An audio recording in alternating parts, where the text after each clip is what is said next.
અને ધર્મ અને મોક્ષલક્ષી બનાવે તો કામ એ વિકારનો ભંડાર નહીં રહે, પણ કામ કલ્યાણને આપનારો થઈ જશે.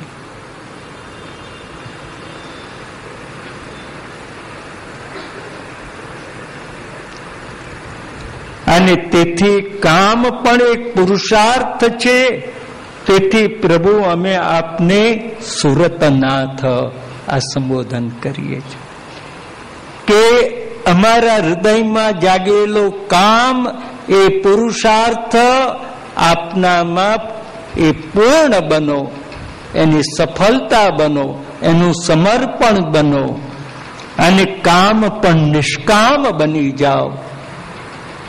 માટે પ્રભુ અમે આપની પાસે આવી છે.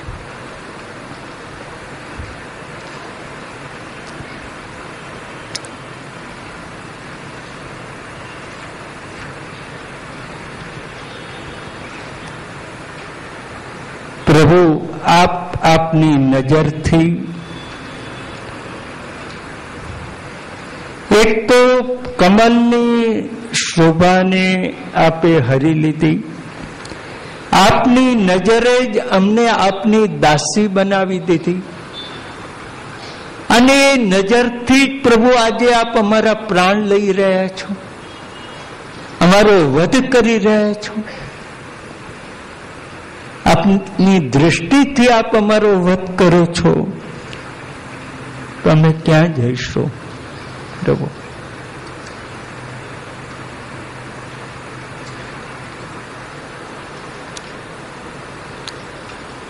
પ્રભુ અત્યાર સુધી તો આપે અમારા રક્ષણ કર્યા છે.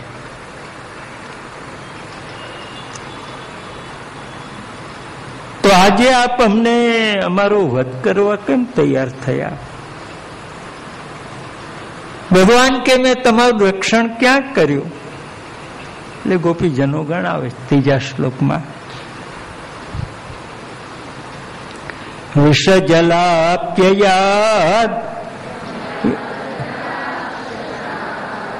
વર્ષમારુતાત વૈદ્યુતાનલાત વૃષમયાત્મજાત વિશ્વતો ભયાત ઋષભતે વયમ ક્ષિતામુહુ. વિશ્વાયા જળથી આપે અમારું રક્ષણ કર્યું.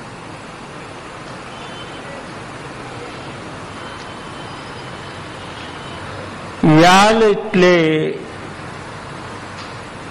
અજગરના મુખમાંથી અમારું રક્ષણ કર્યું. મરુત એટલે પવનના તોફાનમાંથી અમારું રક્ષણ કર્યું.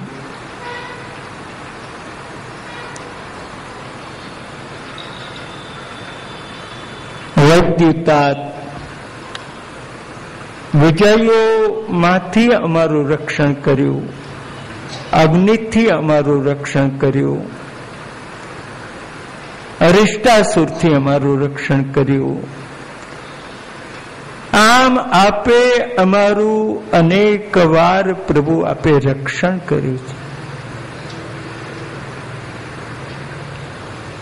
વિષજલાપ્યયાત ભગવાન જ્યાં કાલિય રાગ રહેતો હતો એ યમુનાજીનો ધરો, ત્યાં ગોવાળોને ગાયોને લઈને આવ્યા. કાલિય નાગ એવો ઝેરી, એટલી જગ્યા પાણી પણ પીએ તો મરી જવાય, ઝેર વાળું.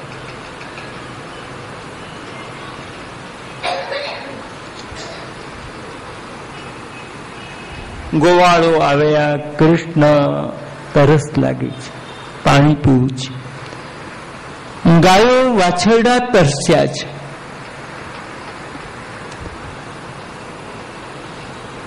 ભગવાન કે પીવો, આ યમુનાનું જળ પીવો. કેમ પૂછવા આવ્યા?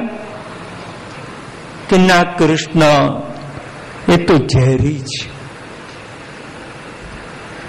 ભગવાન કે યમુનાના જળ ઝરી કેવા, એ તો અમૃત જેવા મીઠા, પીવો કોઈ વાંધો નહીં.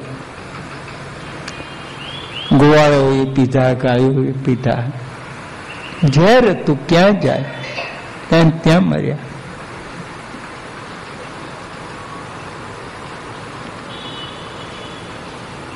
પણ કૃષ્ણે કહ્યું એટલે પીવાનું. આ સમર્પણ. આપણને ભગવાન કહે તો આપણે પીએ ખરા?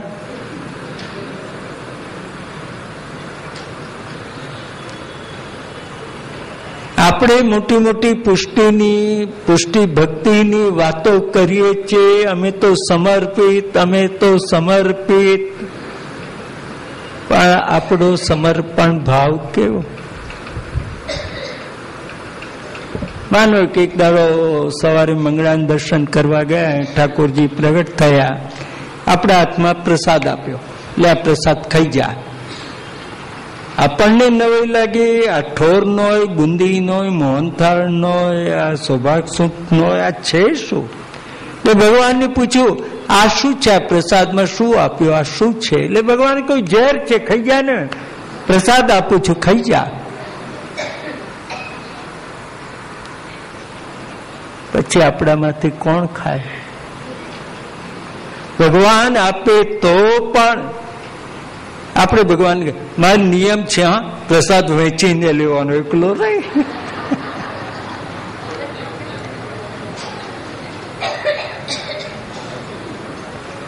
એટલે પછી બધાને આમ વહેંચવા જઈએ. તો વ્રજ ભક્તોની તો એ ભક્તિ છે. કૃષ્ણ કે આ પીઓ એટલે ઝેર છે તો પીવાનું. આનું નામ સમર્પણ. પ્રભુ પ્રત્યે આપણો એ સમર્પિત ભાવ જોઈએ. ગોપીજનો આજે યાદ કરે છે, કાલીએ નાગના ધરાના ઝેર વાળા પાણી પીધા, મરી ગયા હતા.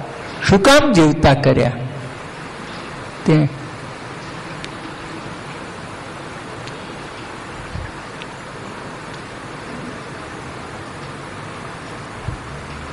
આંગળી વ્યાલ એટલે અજગર. એનો અર્થ શ્રી મહાપ્રભુજી પ્રક્ષિપ્ત અધ્યાયમાં જે અઘાસુર છે એને નથી લેતા.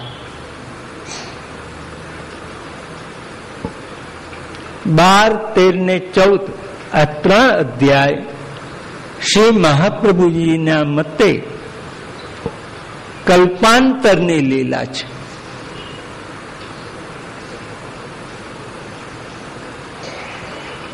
કલ્પિત લીલા નથી. માટે મહાપ્રભુજી, સુબોધનીજી એના ઉપર પણ લખ્યા. પણ જે કલ્પની કૃષ્ણની લીલાઓ છે એના કરતા જુદા કલ્પની છે. તેથી અહીં વ્યાલ એટલે સુદર્શન સાપ નંદ બાવાને ગળે છે. બધા છોડાવવા પ્રયત્ન કરે છે, કોઈ રીતે નંદ બાવાને છોડાવી શકતા નથી. અને કૃષ્ણ આવી પોતાનો ચરણ સ્પર્શ કરાવે અને પેલો સાપનો દેહ જતો રહે છે. પ્રભુએ સાપના મુખમાં મરી જે નંદ બાવા ના રહેતો અમે નહોતા રહેવાના, ગઈ જવા દેવાતા ને. શું કામ એમાંથી બચાવ્યા?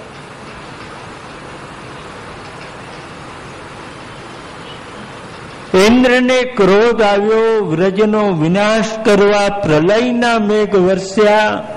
ત્યારે અમને લઈને ગિરિરાજની તળેટીમાં જઈને ગિરિરાજ ધારણ શું કામ કર્યું? અમને તણી જવા દેવાતા. 7 દિવસને અમારું રક્ષણ શું કામ કર્યું?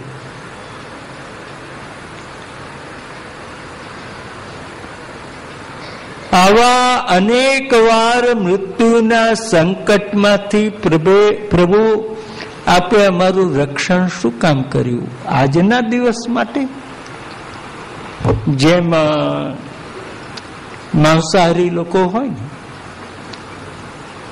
ત્યાં બકરાને ઘેટાને ખવડાવી પીવડાવી તગડો કરે, એનું રક્ષણ કરે, કૂતરું કે કોઈ એને નુકસાન ન કરે, આમ કાળજી રાખે એની. બીજું કોઈ પશુ એને બચકું ના ભરે આમ. અને પછી એક દિવસ શું કરે એનો પેલો કે છરો લઈ એનો વધ કરે. એમ આ બધામાંથી આપે અમારું રક્ષણ કર્યું,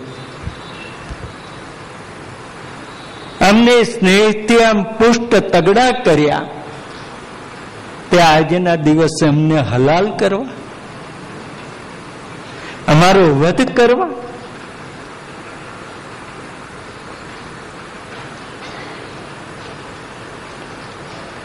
પ્રભુ રક્ષણ કરનાર થઈને આપ અમારો વધ કેમ કરો?